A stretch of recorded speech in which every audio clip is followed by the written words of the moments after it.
चित्रीकरण करत होता, त्यावेळेस त्यांनी काही चित्रीकरण करत असताना त्या माध्यमातून दाखवलं तर अपक्ष उमेदवार बापू बेगडे आणि त्यांचे समर्थक किशोर बेगडे असेल, संदीप बेगडे असेल यांनी त्यांना अश्लील भाषेमध्ये शिवीगाळ करून जीवे मारण्याची धमकी दिली. हा छत्रपती शिवरायांच्या विचारांचा महाराष्ट्र आहे. इथं अशी धमकी खपून घेणार नाही, कायद्याच्या भाषेमध्ये उत्तर देऊन. त्याच्यामुळे लोणावळा शहर पोलीस ठाण्यामध्ये गुन्हा नोंद केलेला आहे आणि कायद्याच्या चौकटीतून कारवाई केली जाईल. त्याच्यामुळे मला आवर्जून मावळकरांना सांगायचंय, महिलांच्या बाबत जर कोणी अश्लील विधान करत असतील तर कायद्याच्या चौकटीतून कठोर कारवाई केली जाईल. कोणाची हैगाई करणार नाही. खबरदार जर महिलांना कोणी बोलत असेल तर महिलांच्या बाबत कोणीही बोललेलं खपून घेतलं जाणार. हा छत्रपती शिवरायांच्या विचारांचा महाराष्ट्र, हा साधू संतांच्या विचारांचा महाराष्ट्र.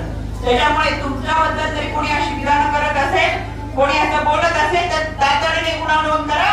ऑनलाईन पद्धतीने भारतीय न्याय संहिता कायद्यानुसार 1 जुलैपासून या कायद्यामध्ये तरतूद करण्यात आली, त्याच्यामध्ये ऑनलाईन पद्धतीने सुद्धा तुम्ही गुन्हा नोंद करू शकता. तुम्हाला पोलीस स्टेशनला सुद्धा जायची गरज नाही.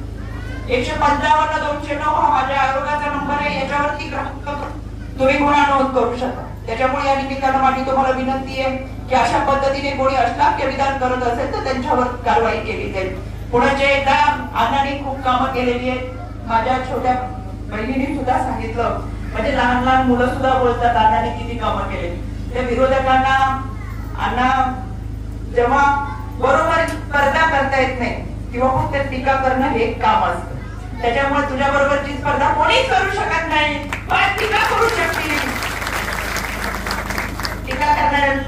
टीका करणाऱ्यांना आपल्याला 20 तारखेला मतदान करून उत्तर द्यायचंय. त्याच्यामुळे पुन्हा एकदा